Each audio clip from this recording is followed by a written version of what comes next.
तो वैभव सूर्यवंशी बंचाईदेले राजस्थान रॉयल को आ प्ले अफ्र सपना बंचीगला राजस्थान रॉयल।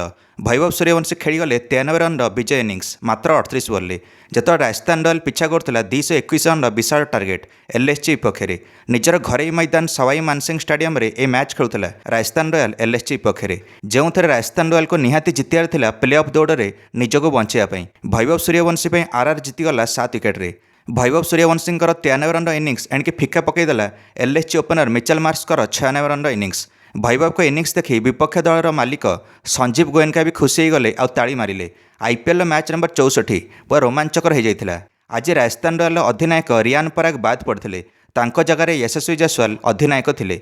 दिग्गज खेलाड़ी जाडेजा आज खेलु नथिले, से इंजोर्ड अच्छा। एलएसजी प्रथम बैटिंग करथिला ए मैच रे प्रथम 6 ओवर एलएसजी 87 रन में पहुंच जाइथिला। ओपनर मिचेल मार्श और जोश इंग्लिश आरंभर घातक स्टार्ट देते एलएसजी को। पावर प्ले पर मिचेल मार्श और जोश इंग्लिश यांको रोकबार विफल हेले आरआर स्पिनर और पेस बॉलर माने। इंपैक्ट बैटर वैभव सूर्यवंशी ये डगआउट बसिक देखुले जे केमिति समीकरण बनाहब और टार्गेट पिछा कराहब, कारण लक्ष्यटी बहुत बड़ रहिबो। और यश राज पुंजा प्रथम विकेट नेले एलएसजी। जोश इंग्लिश को विदा करें 60 रन रे यश राज पुंजा। जोश इंग्लिश मात्र 29 बॉल 60 रन करते। आजिर आरआर अधिनायक जयसवाल यांको किसी बुझा पड़ू नाला। जयसवाल को मिचेल मार्श चिंतार पकईले, कारण एकला प्रत्येक ओवर 2 ରୁ 3टा बाउंड्री लगाउले मिचेल मार्श। अन्य आड़ू विकेट जाऊ कि जाहू मार्श को चिंता नथिला। निकोलस पुरान तो शीघ्र आउट हो गले, किंतु मार्श आज शतक जाऊले। अन्य आड़े अधिनायक ऋषभ पंत क्रिज रे बुली बुली चौका लगाउले। ऋषभ पंत शेष ओवर रनआउट हेले 23 बॉल 35 रन करके। एलएसजी स्कोर 215 रन थिया बेले 19 ओवर सरी जाए। शेष ओवर मिचेल मार्श शतक आड़क जाऊले आ मात्र 4 रन दूर थे मिचेल मार्श निजर शतक पाई। एबे मिचेल मार्श निजे ही स्ट्राइक रखा चेष्टा कले आ गोटे जबरदस्ती सिंगल जगह डबल नापी चेष्टा कले आईटी रनआउट हो गले मिचेल मार्श आ शतकरू वंचित हेले आ 96 रन करके पाविलियन पड़े। शेष बॉल आयुष बाडने भी बोल्ड हो गले बिना खाता खोली। शेष ओवर मात्र 5 रन देले जोफ्रा आर्चर। एलएसजी 220 रन रहीगला। 221 रन विशाल लक्ष्य रहा आरआर आगे। आरआर अधिनायक जयसवाल प्रथम ओवर 5टा चौका लगईदेले। आ द्वितीय ओपनर वैभव आज आरंभर खामोश थे, कारण प्रथम 10टा बॉल मात्र 5 रन करते वैभव सूर्यवंशी। वैभव को आज शेष जाए रहीबार थिला। आज जयसवाल बर्षिले पावर प्ले रे आ मात्र 23 बॉल 43 रन करते जयसवाल, तापर जाकि आउट हेले। आ जयसवाल गलापर नवम ओवर वैभव सूर्यवंशी आरंभ कले निजर दमदार माड। आकाश सिंह को धोईदेले वैभव सूर्यवंशी। यही ओवर 26 रन आसिला। वैभव सूर्यवंशी आकाश सिंह को 2टा छक्का और 3टा चौका लगे आ 2टा व्हाइट आसाला। ये ओवर आकाश सिंह पूरा हताश हो गले। आकाश सिंह मुंडरे हाथ दे बसिले।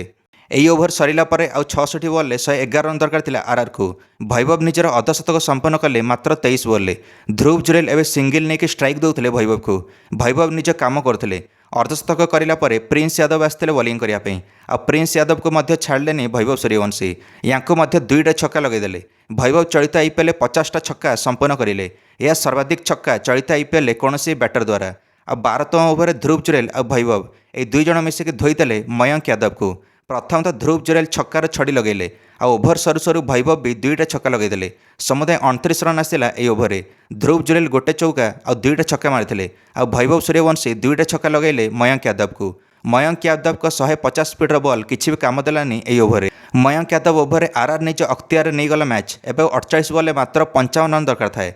रन व्यवधान भी कमी आसिला पिछा करने। वैभव सूर्यवंशी 31 बॉल 82 रन पहुंच जाते। ता सहित वैभव कर 95% रन केवल बाउंड्री आसाला। आ पेस बॉलर को तो जहाँ कले कले एवं स्पिनर दिग्वेश राठी को भी छाड़े वैभव सूर्यवंशी। यांको मध्य गोटे छक्का और गोटे चौका लगेदेले। एलएसजी अधिनायक ऋषभ पंत कहले एमती हाई बैकलिफ्ट रे बैटिंग करवा एत सहज काम नुहे, किंतु वैभव यह करके देखाउछंती। मो खुशी अच्छी जे वैभव भारत टीम भविष्य। वैभव सूर्यवंशी यही भितर गोटे रनआउट रु वंचित हेले। एलएसजी मालिक संजीव गोयनका ये चाहू नथिले वैभव रनआउट हुअंतु। तो विपक्ष दल वाला भी समर्थन करते 15 वर्ष वैभव को। वैभव शेष में शतकरू वंचित हेले और मात्र 38 बॉल 93 रन कर कैच आउट हेले महसिन खान ओवर। आ समस्ते मिसी ताली मारिले वैभव कर इनिंग्स पई। से एलएसजी डगआउट हो कि आरआर डगआउट हो, एलएसजी स्कोर 180 रन में पहुंचे आउट हेले वैभव। वैभव सूर्यवंशी समुदाय 7टा चौका और 10टा छक्का मारिथिले निज इनिंग्स रे। केवल 4 छक्का 88 रन करथिले वैभव 245 स्ट्राइक रेट रे। राजस्थान डगआउट पूरा खुशी थिला वैभव को इनिंग्स पई।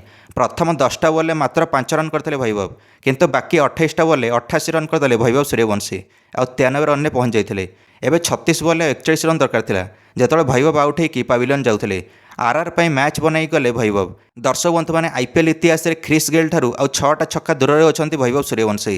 ଗୋଟେ ସିଙ୍ଗିଲ୍ ଏଡିସନ୍ ଆଇପିଏଲ୍ରେ ସର୍ବାଧିକ ଛକା ମାମଲାରେ। ଏଣି ଖ୍ରୀସ୍ ଗେଲ୍ଙ୍କର 59 ଛକା ଅଛି ଗୋଟିଏ ଆଇପିଏଲ୍ରେ। ଭୈଭବ ସୂର୍ଯ୍ୟବଂଶୀ 53ଟା ଛକା ସମ୍ପୂର୍ଣ୍ଣ କରିସାରିଛନ୍ତି। ଭୈଭବ ଗଲା ପରେ ଧ୍ରୁବ ଜୁରେଲ ଶେଷ ଯାଏଁ ରହିଲେ ଆଉ ନିଜର ଅର୍ଦ୍ଧଶତକ ସମ୍ପୂର୍ଣ୍ଣ କରିଲେ 37 ବଲ୍ରେ। ଧ୍ରୁବ ଜୁରେଲ ପଡ଼ିଯାଇଥିଲେ ଗୋଟେ ଜାଗାରେ ଆଉ ହାତରୁ ତାଙ୍କ ରକ୍ତ ବାହାରୁଥିଲା, କିନ୍ତୁ ଆର୍ମି ଅଫିସର ପୁଅମାନେ ସେ ହାର ମାନିଲେନି ଆଉ ଶେଷ ଯାଏଁ ରହିକି ମ୍ୟାଚ୍ ଜିତେଇବେ ବୋଲି ଚେଷ୍ଟା କଲେ ଆର୍ଆର୍ ପାଇଁ, ଆଉ ସେୟା ହେଲା ବି। ମ୍ୟାଚ୍ ଶେଷ ଓଭରକୁ ପଳେଇଲା ଆଉ 2 ରନ୍ ବାକି ଥିବା ବେଳେ ଡୋନାୱାନ ଫରେରା ଶେଷରେ ଗୋଟେ ଛକା ମାରିଲେ ଆଉ ମ୍ୟାଚ୍ ଜିତାଇଲେ ଆର୍ଆର୍କୁ 7 ୱିକେଟ୍ରେ। ଧ୍ରୁବ ଜୁରେଲ 53 ରନ୍ କରି ନଟ୍ ଆଉଟ୍ ଗଲେ। ଆର୍ଆର୍ 5 ନମ୍ବରରୁ ନମ୍ବର 4କୁ ପଳେଇଲା ଅଙ୍କ ତାଲିକାରେ 14 ଅଙ୍କ ସହିତ। ଏବେ ଆର୍ଆର୍ ଯଦି ନିଜ ଶେଷ ଲିଗ୍ ମ୍ୟାଚ୍ ଜିତିଯିବ ଏମ୍ଆଇ ବିପକ୍ଷରେ, ଆର୍ଆର୍ କ୍ୱାଲିଫାଇ କରିଯିବ ପ୍ଲେ ଅଫ୍କୁ ଚତୁର୍ଥ ଦଳ ରୂପରେ ସମୁଦାୟ 16 ଅଙ୍କ ପାଇକି। ଆଉ CSK, Punjab Kings, KKR, Delhi capital ଆଉ ଯିଏ ବି ଅଛନ୍ତି ପ୍ଲେ ଅଫ୍ ଦୌଡ଼ରେ ସେମାନେ ସବୁ ନକ୍ଆଉଟ୍ ହେଇଯିବେ। ମ୍ୟାନ୍ ଅଫ୍ ଦି ମ୍ୟାଚ୍ ପାଇଲେ ଭୈଭବ ସୂର୍ଯ୍ୟବଂଶୀ ନିଜର ଘାତକ 93 ରନ୍ର ବିଜୟ ଇନିଂସ ପାଇଁ। ଆପଣମାନେ ବି ଯଦି ଭୈଭବଙ୍କ ସମର୍ଥକ ଥିବେ ନିଶ୍ଚିନ୍ତ କମେଣ୍ଟରେ ନିଜ ମନ୍ତବ୍ୟ ଦେଇ ଭିଡ଼ିଓକୁ ଲାଇକ୍ ଆଉ ଚ୍ୟାନେଲକୁ ସବସ୍କ୍ରାଇବ୍ କରିଦେବେ ସମସ୍ତ କ୍ରିକେଟ୍ ଅପଡେଟ୍ସ ପାଇଁ। ଧନ୍ୟବାଦ।